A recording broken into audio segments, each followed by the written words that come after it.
Buenas tardes, Padre. ¿Cuáles serían los principales desafíos que ha de enfrentar hoy la comunidad cristiana? En Mateo capítulo 28, versículos 19 y 20 nos dice: Id pues y haced discípulos a todos los pueblos, bautizándolos en el nombre del Padre y del Hijo y del Espíritu Santo, enseñándoles a guardar todo lo que yo les he mandado a ustedes, y yo estaré con ustedes todos los días hasta el final de los tiempos. Como podemos ver, la misión de la Iglesia es hacer discípulos a través de los sacramentos de iniciación cristiana, el bautismo, la confirmación y la Eucaristía. Pero también tenemos que reconocer que para la mayoría de los bautizados los sacramentos son como una especie de autoengaño. Solo figuran en las estadísticas como confesionalmente católicos. Así las cosas, la misión de la Iglesia se queda muy corta, porque los cristianos solo recibimos los sacramentos, pero no los vivimos, porque no sabemos qué significa en nuestra vida, ni qué es lo que en ellos recibimos. En el bautismo recibimos el Espíritu Santo, nos hacemos hijos de Dios y miembros de la Iglesia, que es el cuerpo místico de Cristo, de la cual Él es la cabeza. Nos borra el pecado original y todos nuestros pecados son perdonados. Luego recibimos el sacramento de la confirmación, para fortalecer el Espíritu Santo que recibimos en el bautismo. Recibimos el sacramento de la Eucaristía para alimentarnos y estar espiritualmente vigorosos y vivir con responsabilidad y compromiso nuestra vida cristiana, que es vida nueva en Cristo Jesús. Estos sacramentos cimentan nuestra vida cristiana, son el cimiento de toda vida cristiana. San Juan Pablo II propone la necesidad de una nueva evangelización, nueva no en contenidos, sino en métodos y en fervor, válida no solo para los territorios de misión, sino también para las iglesias particulares, ya que son muchos los bautizados que, a pesar de haber recibido los sacramentos, necesitan renovar sus promesas bautismales, reavivar su fe y su conversión. Pues el objetivo de la nueva evangelización es, además de suscitar la fe y la conversión en los que no la tienen, es también afianzar y fortalecer la fe de los que la tienen. El deseo del misionero debe ser que otros conozcan a Jesús, experimenten su amor y su misericordia, pero el misionero debe ser alguien que esté profundamente enamorado de Jesús y de su evangelio, para poder anunciarlo y hacer que otros se enamoren y deseen conocer a Jesús y su evangelio y tener un encuentro personal con él.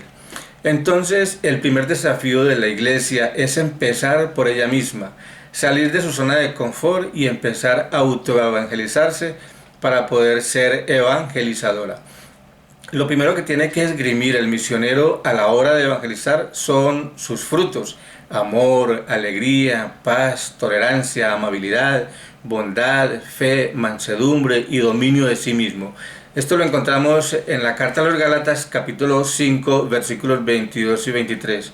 Porque no se trata solo de dar un mensaje, sino que ese mensaje tiene que llevar a quienes lo reciben a dar frutos. Porque si no seríamos como los fariseos, que enseñaban pero no vivían lo que enseñaban. Y para ello es muy importante el testimonio del misionero. San Francisco de Asís decía que es muy importante que el predicador o el catequista o quien enseña sea elocuente y claro a la hora de transmitir el mensaje, pero que es muy importante que también predique con testimonio, o como dice el documento, evangelizar con el testimonio de la conducta y de la palabra. Como el misionero ha recibido los frutos del Espíritu Santo, y entre ellos el fruto de la alegría, debe ser un misionero alegre, porque no va a anunciar un evangelio de tristeza y dolor, sino de júbilo, de gozo y de felicidad. Dice San Pablo que es necesario que el misionero reavive el don de Dios, es decir, el Espíritu Santo. En el libro de los Hechos de los Apóstoles, capítulo 1 y versículo 3 y siguientes, vemos cómo Jesús ordena a los apóstoles que no se vayan de Jerusalén para ser bautizados con el Espíritu Santo, para que sean sus testigos a partir de ese momento hasta los confines de la tierra. Jesús se pasó 40 días después de su resurrección preparando a los apóstoles para continuar su misión. Solo por el poder del Espíritu Santo los apóstoles, a pesar de las persecuciones y los maltratos, pudieron anunciar con alegría el mensaje de resurrección de Jesús y ser sus testigos. Jesús fue enviado a salvarnos y eso le costó la vida en la cruz. Y los misioneros no están o estamos exentos de ese riesgo. Es un desafío que la iglesia debe afrontar. Hoy el mundo planea un nuevo orden mundial en el cual la masonería se muestra como un arma muy poderosa contra la iglesia y el plan de salvación de Dios para toda la humanidad. El proyecto es acabar con la iglesia, llevar a todos a cambiar de Dios, llevar a todos a adorar a Lucifer. Todo el amor y la adoración que los cristianos damos a Dios y a Jesús, los masones lo quieren para Satanás. Uno de los más grandes desafíos que la iglesia debe afrontar hoy es el individualismo. Vivimos en un mundo signado por la competencia, dominado por el libre comercio. Dice el dicho, vive y reinarás. Satanás sabe que si estamos solos nos atrapa, pero si estamos unidos como hermanos y de la mano de Dios, no puede con nosotros. Por eso quiere destruir la iglesia por medio de los masones. Porque la iglesia es comunión y unidad, es el cuerpo místico de Cristo. No se trata de que los cristianos vayamos a la iglesia, sino de que seamos iglesia, que estemos unidos. Se trata de construir comunidad. Es otro gran desafío de la iglesia. Segunda pregunta. Analice de manera breve cada uno de los siguientes aspectos en la comunidad del documental No llores por mí, Sudán. En primer lugar, la historia de la comunidad. Esta comunidad tiene dos historias, antes y después de la llegada del Padre.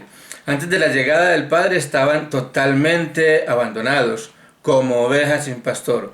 No tenían quien se afanara por ellos. No tenían hospital, ni escuela, ni banda de música. Aparte del crecimiento espiritual que adquirieron con las enseñanzas del Padre.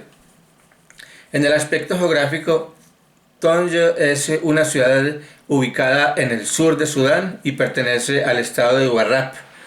Está a una altura de 1.404 pies sobre el nivel del mar. Tiene una población de 14.340 y es habitada por poblaciones nativas, Dinka, Bongo y pequeños grupos tribales. Las familias son numerosas y a pesar de la pobreza muy unidas.